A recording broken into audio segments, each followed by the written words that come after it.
దేవుని వాక్యాన్ని మనం ధ్యానం చేసుకుందాం. అందరూ బైబిల్ తీసుకొనండి. రోమీయులకు రాసిన పత్రిక 9వ అధ్యాయం మొదటి నుంచి మనం చూద్దాం. నాకు బహు దుఃఖమును నా హృదయములో మానని వేదనయు కలవు. క్రీస్తుమందు నందు నిజమే చెబుచున్నాను, అబద్ధమాట లేదు. పరిశుద్ధాత్మయందు నా మనస్సాక్షి నాతో కూడా సాక్ష్యం ఇచ్చుచున్నది. సాధ్యమైనడలా దేహ సంబంధులైన నా సహోదరుల కొరకు నేను క్రీస్తు నుండి వేరై శాపగ్రస్తుడై ఉండగొరుదును. చాలు. ఇక్కడ పౌలు యొక్క వేదన, ఆవేదన ఈ యొక్క మాటల్లో ఆయన చెప్తా ఉన్నాడు. ఈరోజు చాలామంది జీవితాల్లో చాలా వేదనలు ఉన్నాయి, చాలా బాధలు ఉన్నాయి, చాలా కష్టం ఉంది. కానీ ఆ కష్టం వేరు. ఇక్కడ ఈయన చెబుతున్నటువంటి ఈ కష్టము, ఈ వేదన వేరు. అయితే ఈరోజు మనకున్నే కష్టాలని, బాధల్ని దేవుని దగ్గరకు వచ్చి ప్రార్థన చేసుకున్నప్పుడు దేవుడు విడిపిస్తాడు. విడిపిస్తాడా లేదా? ఎంతమంది విడిపించాడు? హల్లెలూయా చెప్దామా? హల్లెలూయా, హల్లెలూయా. అయితే ఇక ముందు కూడా ఆయన విడిపిస్తాడు. ఇప్పుడే కాదు, ఇంకా ముందు మన జీవితంలో ఎలాంటి సమస్య వచ్చినా ఆయన విడిపిస్తాడు. విడిపించుకునే దేవుడు కాదు. ఆయన నమ్ముకున్న ప్రతి బిడ్డని, ఆయన దగ్గరకు వచ్చిన ప్రతి బిడ్డని తోసేసేవాడు కానే కాదు. ఎట్టి పరిస్థితుల్లో ఆయన తోసివేయడు, ఆయన నెట్టివేయడు. వారికి ఉన్న ప్రతి సమస్యను ఆయన తీరుస్తాడు. అయితే ఆయన వద్దకు వచ్చి మొరపెట్టాలి. అయితే ఈ రోజున పౌలు యొక్క వేదన అది కాదు.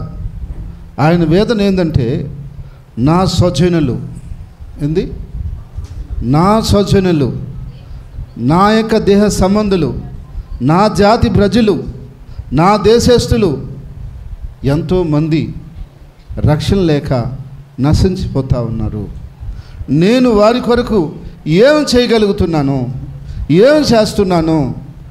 నాకు మానని వేదన ఉంది అన్నాడు. ఏముందంటే ఆయనకి, ఒక మనిషికి ఏదైనా ఒక మాట అంటే బాధ కలుగుతుంది, ఏదైనా భయంకరమైన కష్టం వచ్చిందంటే వేదన కలుగుతుంది. కానీ అది కష్టం తీరిపోగానే ఆ వేదన పోతుంది.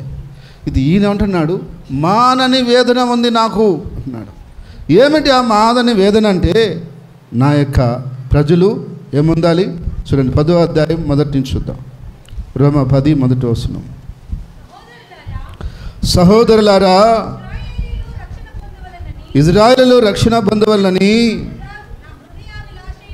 నా హృదయాభిలాషయు వారి విషయమై నేను దేవునికి చేసే, చూడండి ఏంది నా హృదయాభిలాష అంటే, ఇజ్రాయేలీలు రక్షణ పొందాలి. అది నా హృదయాభిలాష.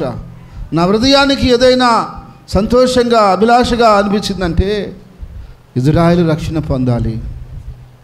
ఇజ్రాయేలు రక్షణ పొందితే నాకు అది సంతోషము, నాకు అది ఆనందము అని దైవజనుడు చెప్తున్నాడు.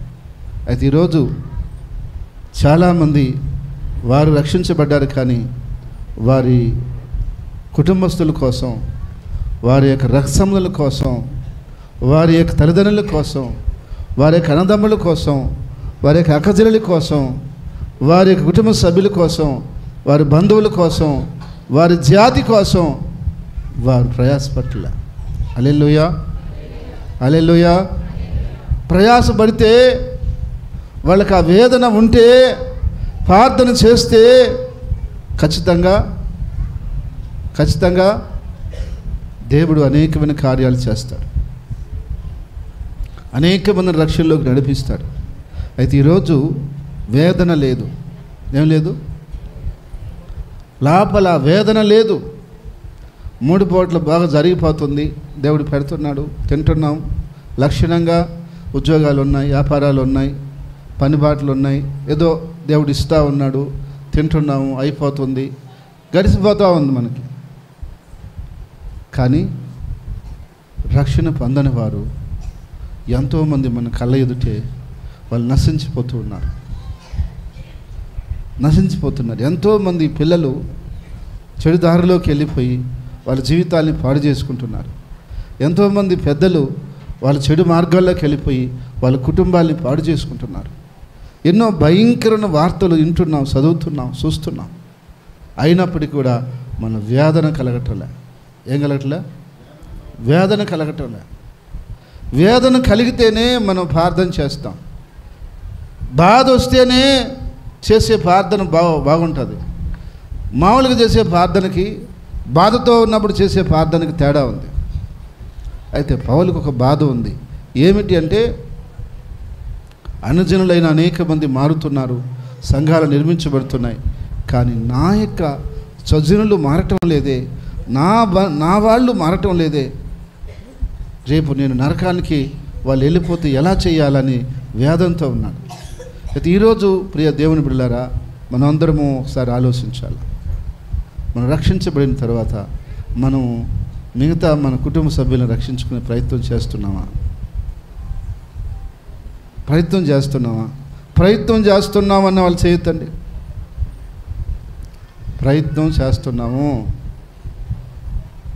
సరే మంచిది. ప్రయత్నం చేస్తే ఒక రోజుకి ఆ ప్రయత్నం ఫలిస్తుంది. అసలు ప్రయత్నమే చేయకపోతే, అసలు దాని గురించి ఆలోచనే లేకపోతే వాళ్ళు ఎలా రక్షించబడతారు? వాళ్ళు ఎలా మారుతారు? కాబట్టి ఒకసారి ఆలోచించాలి. పాశ్చాత్య దేశంలో ఒక సంఘటన జరిగింది.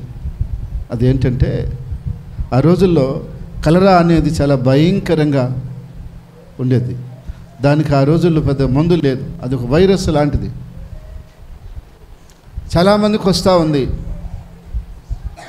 వాళ్ళని తీసుకుపోయి అక్కడ హాస్పిటల్లో పడేసేస్తూ ఉన్నారు. కుప్పలుగా తిప్పలుగా జనాలు చచ్చిపోతున్నారు. ఒక భార్య భర్త, ఇద్దరు బిడ్డలు లక్షణంగా జీవిస్తుంటే భర్తకు వచ్చేసింది కలరా. భర్తను తీసుకుపోయి హాస్పిటల్లో వేసారు, పట్టుకొని పోయి. అది వచ్చిందని తెలియదు. కానీ అయితే ఆ భర్త కోసం ఆ భార్య, ఆ పిల్లలు కూడా వెళ్ళారు. అయితే హాస్పిటల్ గేట్ కాడికి పోగానే ఆ యొక్క హాస్పిటల్ వాళ్ళు చెప్పారట, లోపలికి పోకూడదు, లేదా ఆయన చూసుకుంటాం, ఆయన కాడికి మీరు పోతే మీకు వచ్చేస్తుంది, మీరు చచ్చిపోతారు, మేము పోయేదానికి లేదు. సరే, వాళ్ళు వెనక్కి వచ్చేసి ఆయన వదులుకొని ఉండలేక, ఇంటికి పోలేక అక్కడే ఒక చిన్న ఆధారం చూసుకొని అక్కడే పడుకున్నారట.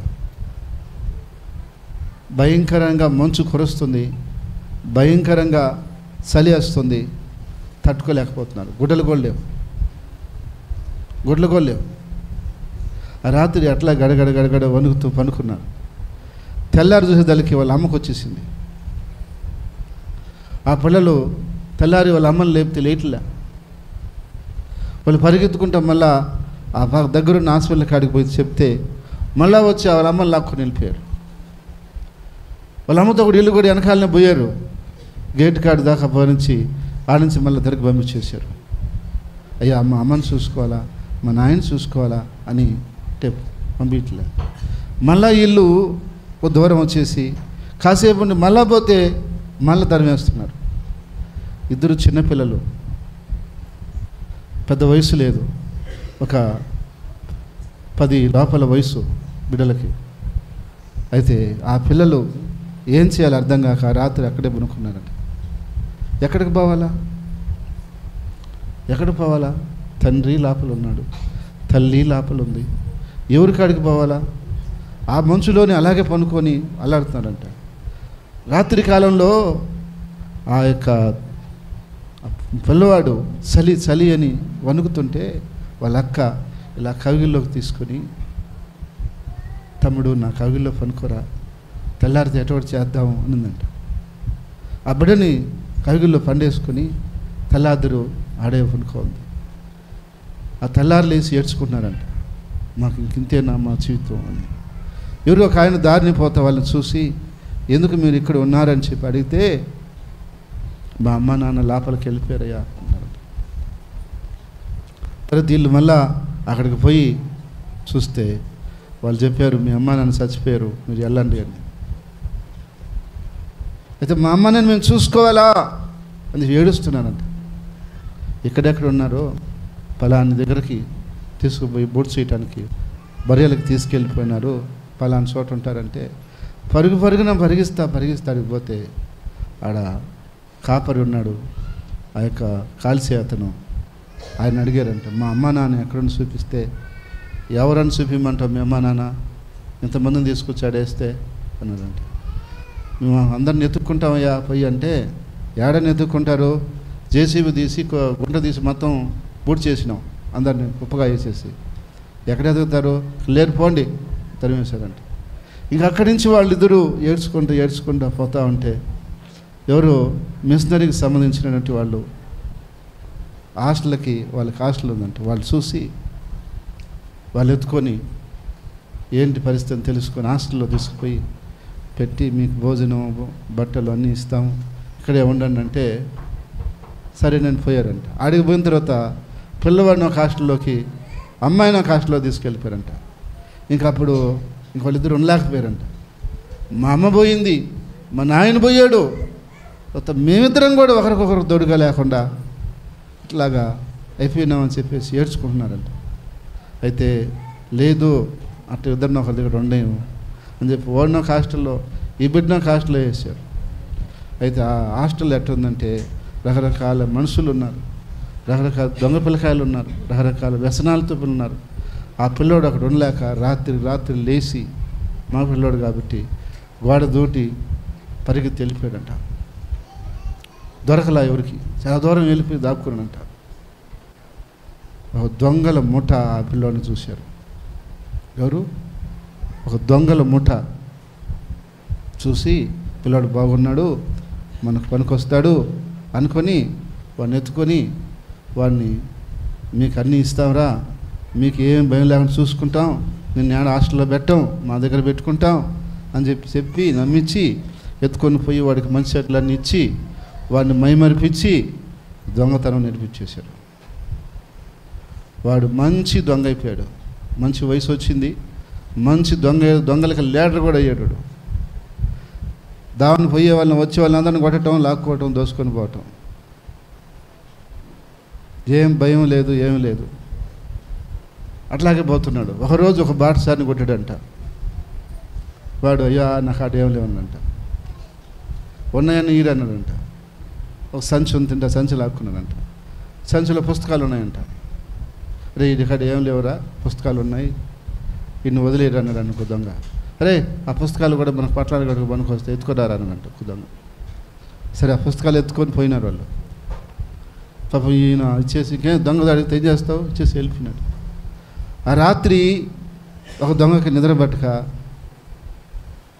ఆ పుస్తకాలు తీసుకొని చూద్దాం ఏందని చెప్పి చూస్తుంటే, ఆ పుస్తకాల్లో తాగుబోతులు, దొంగలు, ఇలాంటి వారు అందరూ పరలోకానికి పోరు, వాళ్ళు నరకానికి పోతారనే విషయాలు రాసున్న పేజీ ఓపెన్ అయిందంట.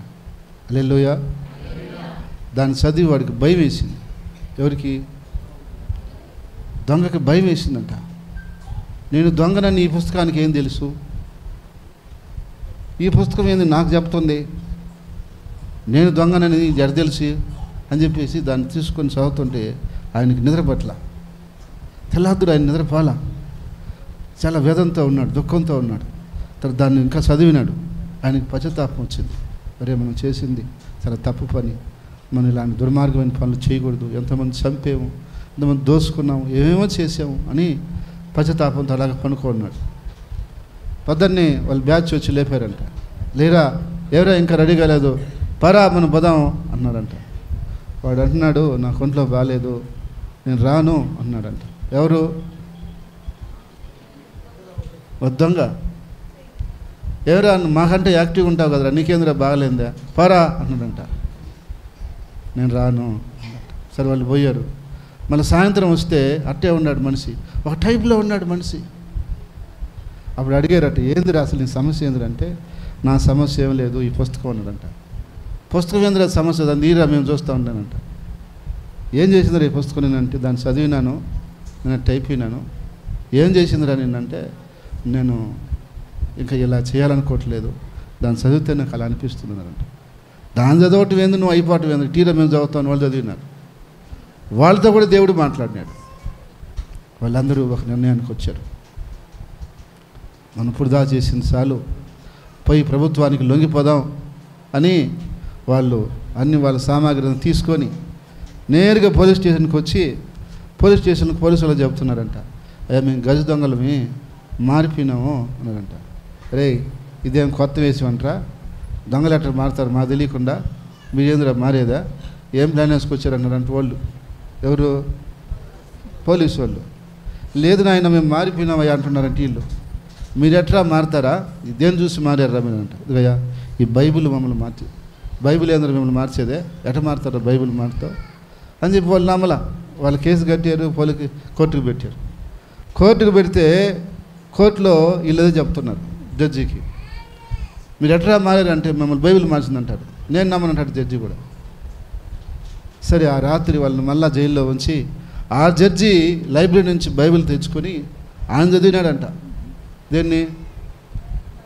బైబిల్ని. ఏందబ్బా బైబిల్ ఏంది, దొంగల్లో మార్చడం ఏంది, వాళ్ళు వచ్చి చెప్పటం ఏంది, నేను ఎట్లా నమ్మేది దాన్ని, ఎట్లా తీర్పిచ్చేది అని ఆయన చదివితే ఆయనకు కూడా బైబిల్లో నుంచి దేవుడు మాట్లాడాడు. ప్రభువులకు ప్రభువుని, న్యాయాధిపతులకు న్యాయాధిపతిని అనే మాటలు ఆయన చదివినప్పుడు, మరి నేనే ఒక జడ్జిని అయితే నాకు కూడా ఒక న్యాయాధిపతి ఉన్నాడా, అంటే నాకు దేవుడు తిరిగి తీర్చేవాడు ఉన్నాడా అని చెప్పి ఆయన కూడా భయపడాడట. అంటే ఈ గ్రంథం మామూలు గ్రంథం కాదు, ఇది మాట్లాడుతుంది నిజంగానే, నిజమే ఏంటోదని చెప్పేసి వాళ్ళకి ఉరిశిక్ష వేయాల్సింది పోయి సాధారణమైన జైలు శిక్ష వేసాడంట కొన్ని సంవత్సరాలు. అయితే వాళ్ళు ఎట్లా మారిపోయినారు కాబట్టి జైలు ఏం చేస్తుంది, శిక్ష పడిన వాళ్ళకి మార్పు వస్తే వాళ్ళని విడుదల చేస్తుంది.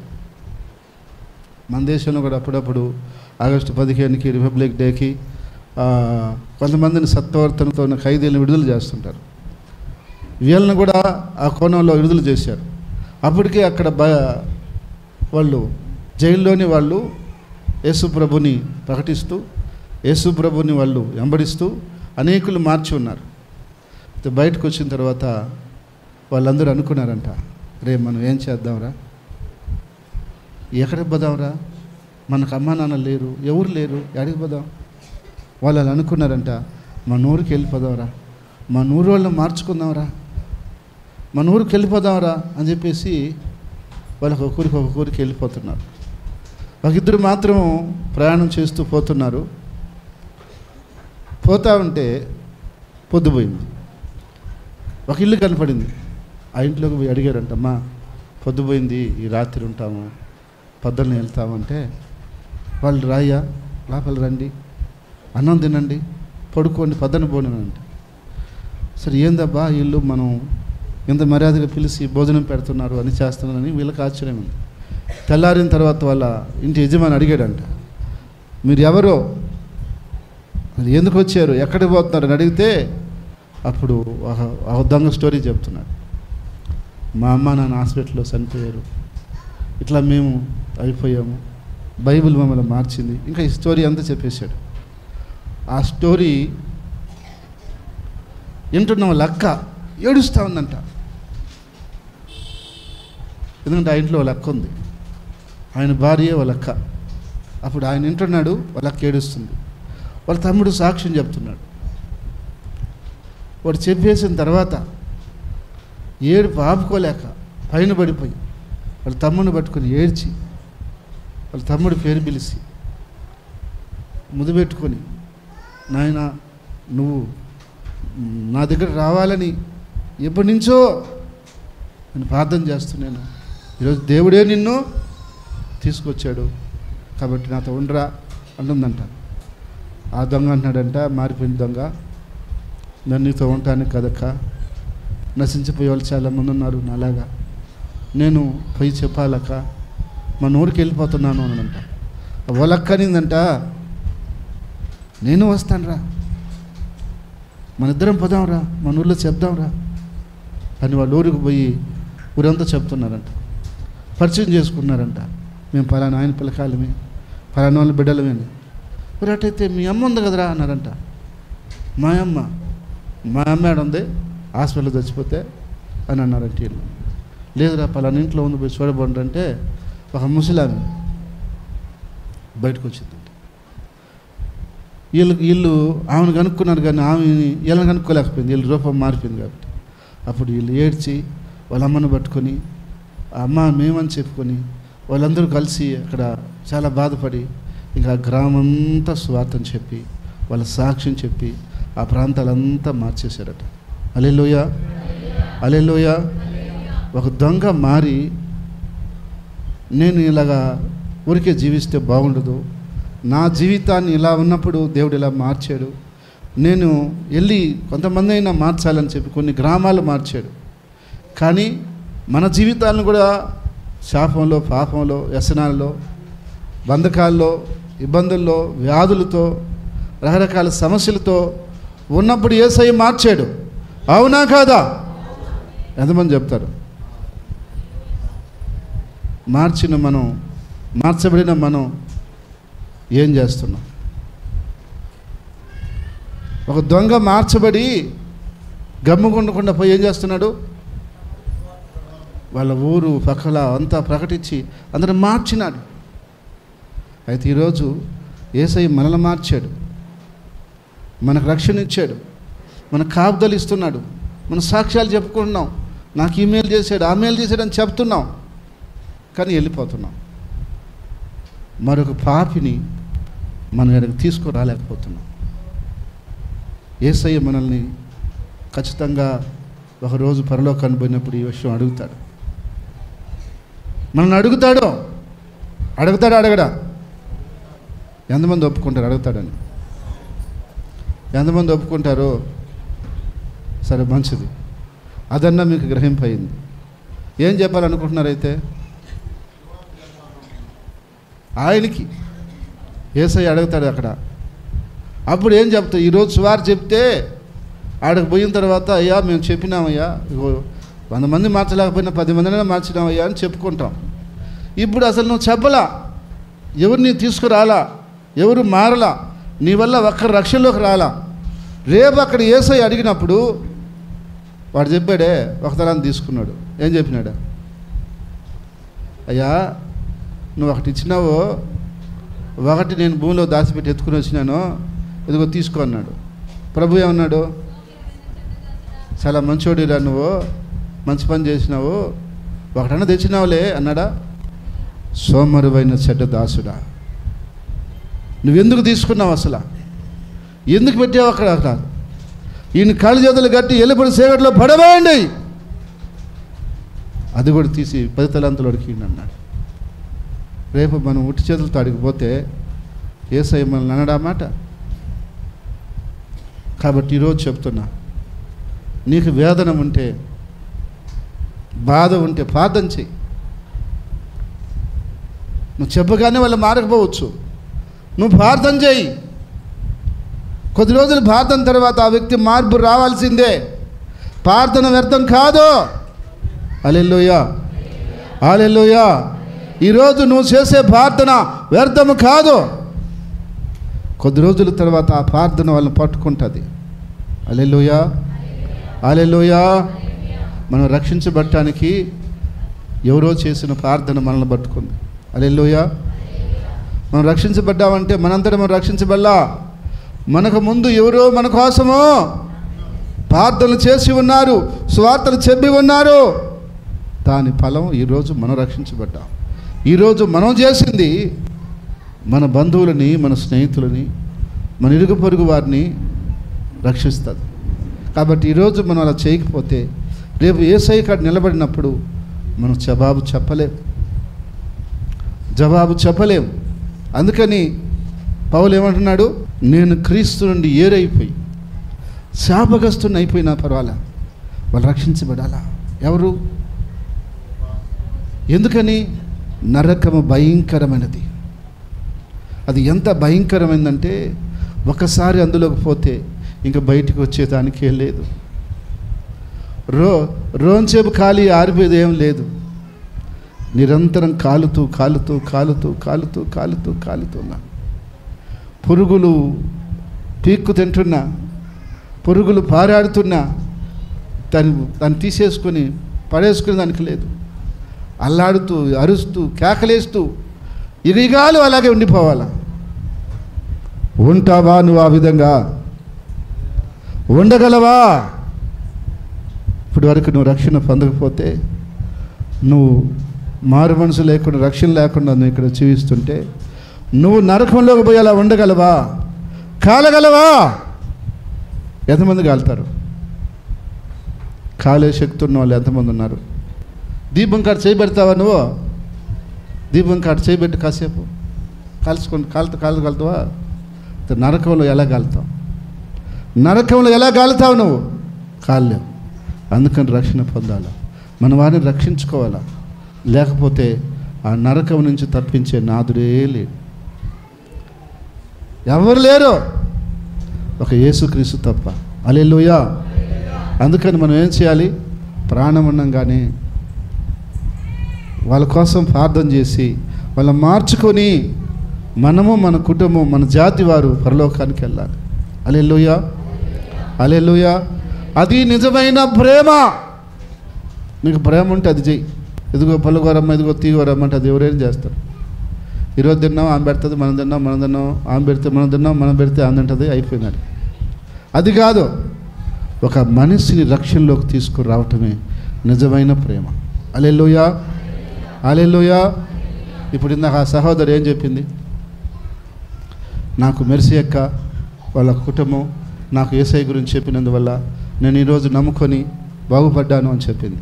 అది ఎంత భాగ్యం, అది ఎంత సంతోషం. ఆ సంతోషం మీకు కావాలా? ఆ సంతోషం మీకు కావాలా? అయితే మీరు నశించిపోయేవారిని రక్షించాలి. అది ఎంతో సంతోషం ఉంటుంది. అది ఆ మాట చెప్తుంటే, పలానా ఆయన నన్ను ఈ విధంగా రక్షించాడయ్యా, రక్షణలోకి తీసుకొని వచ్చాడు, నాకు సహాయం చేశాడంటే అది ఎంతో ఆనందం. అది ఎంతో, అసలు నాకైతే ఎంత చెప్పలేనంత ఆనందం అనిపిస్తుంది. ఇంక ఏది అంత ఆనందం అనిపించదు. ఆ మాట చెప్తే నాకు చాలా సంతోషం అనిపిస్తుంది.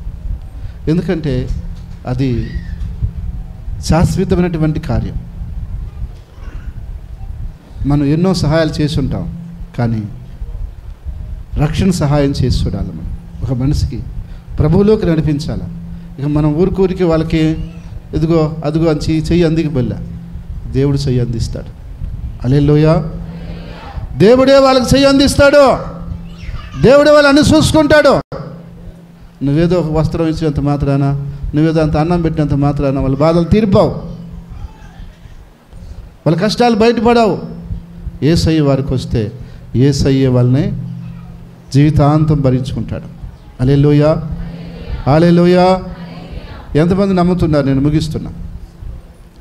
కాబట్టి మనం యేసయ్యని ఇద్దాం. ఎవరిని ఇద్దాం? మన దగ్గర ఉన్న యేసయ్యని ఇద్దాం. డబ్బులు ఇచ్చాము, వడ్లు ఇచ్చాము, అన్నం పెట్టాము, అవన్నీ మంచిదే కాదంటలా. వాటికంటే ముఖ్యమైనది మనం ఇవ్వాల్సింది ఒకటి ఉంది. యేసు ప్రభుని ఇచ్చేస్తే, రక్షణ ఇచ్చేస్తే జీవితాంతం బాగుపడిపోతారు. హల్లెలూయా, హల్లెలూయా. కాబట్టి దాన్ని ఇద్దామా? నా వంతు నేను ఇస్తాను యేసయ్యని. సరే, ప్రార్థన చేసుకుందాం కళ్ళు మూసుకొని. స్తోత్రం తండ్రి, పరిశుద్ధుడా, నీకు స్తోత్రాలు చెల్లిస్తున్నాం నాయన. పౌలు హృదయంలో అంత వేదన ఎందుకు వచ్చింది? అంత బాధ ఎందుకు కలిగింది ఆయనకి? ఎంతమంది రక్షణ పడుతున్నారు, కానీ నా స్వజనులు రక్షణ పొందటం లేదే, వాళ్ళు మారటం లేదే అని వేదన పడి, బాధపడి